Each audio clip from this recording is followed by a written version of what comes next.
Russia is moving on a war footing to try and contain the spread of the COVID-19 pandemic.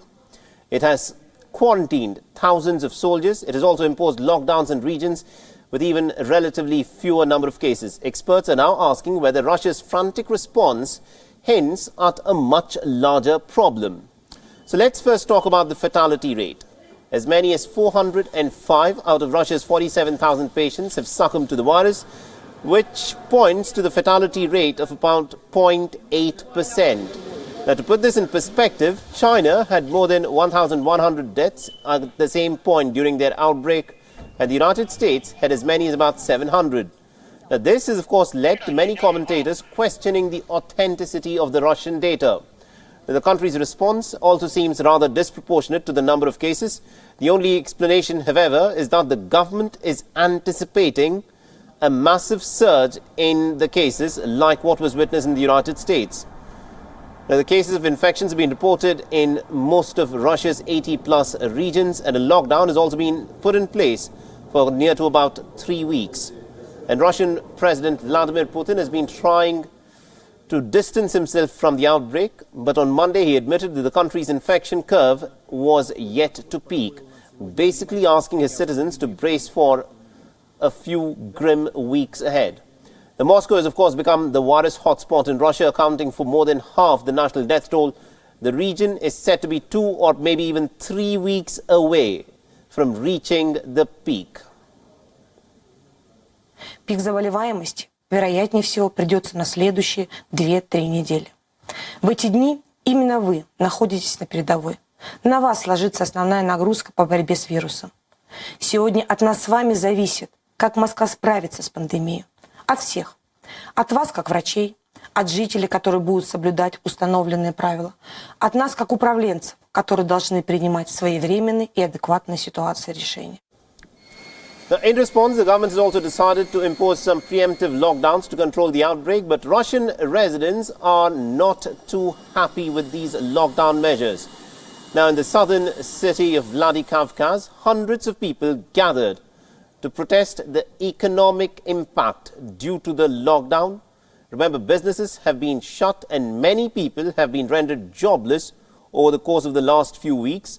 And residents have argued that the relatively low COVID-19 numbers in their city do not warrant such a strict response on the part of the administration.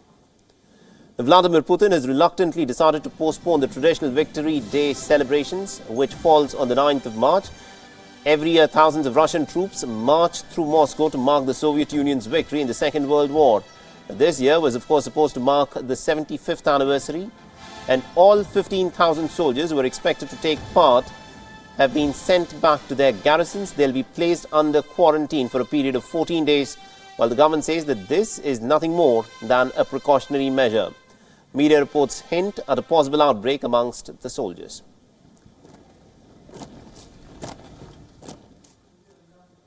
All right, now to get us more insights in terms of what is happening within Russia, we are joined in by Dan Ashby, who's joining us live from Moscow. Now, Dan, let me begin by asking you this in terms of what has happened in terms of the protests that have taken place within Russia. What is the scale of these protests? Why are they so unhappy with the lockdown measures that have been put in place? Well, if you're talking about those protests, I just think it's the economic impact of quarantining and lockdown. Of course, Moscow, as you say, is the centre of the lockdown, the strictest measures taking place here in Moscow, forcing many businesses to shut and threatening their futures, of course, because they're having to lay off employees. Despite the fact there has been an economic package from the government, many Moscow businesses, particularly those small and medium businesses, are really feeling it. But now, as you say, we're starting to see that anger spill out into other regions of Russia, those protests over in the east, with people demanding that the head of the regional government step down, that quarantine measures are eased, because I think they don't yet feel the threat of this pandemic, but they are already feeling those economic pains coming to their companies and their businesses. They are worried that in a country with very little social welfare and social support for people, that they might be under threat economically. Absolutely, indeed. And at this point of time, it is being said that Moscow and St. Petersburg are the two hotspots in Russia in terms of the COVID-19 pandemic. How bad is the situation there? It's pretty bad here in Moscow. We're looking at up towards 50,000 cases in total across Russia, but at least half of the deaths are happening in Moscow and almost about half of the cases as well. We're seeing rises of 6,000 new cases a day, 4,000 new cases a day, most of them happening in Moscow. St. Petersburg also a growing outbreak as well, but it is Moscow, as I say, that has been the focus of the lockdown, with people now needing a special QR code on their phone. They have to apply to the government to be allowed out to see their family, to travel across town, to do anything apart from buying food. So really strict measures, but even though there has been a lockdown here now for over 3 weeks, the local government is telling us that they are expecting the pandemic to really hit its peak in Moscow in the next 2 weeks. They were so worried about it, they thought that beds might run out in hospitals, but they've now requisitioned new hospitals to stop that. But we are expecting morbidity to go up, there to be many more deaths to come.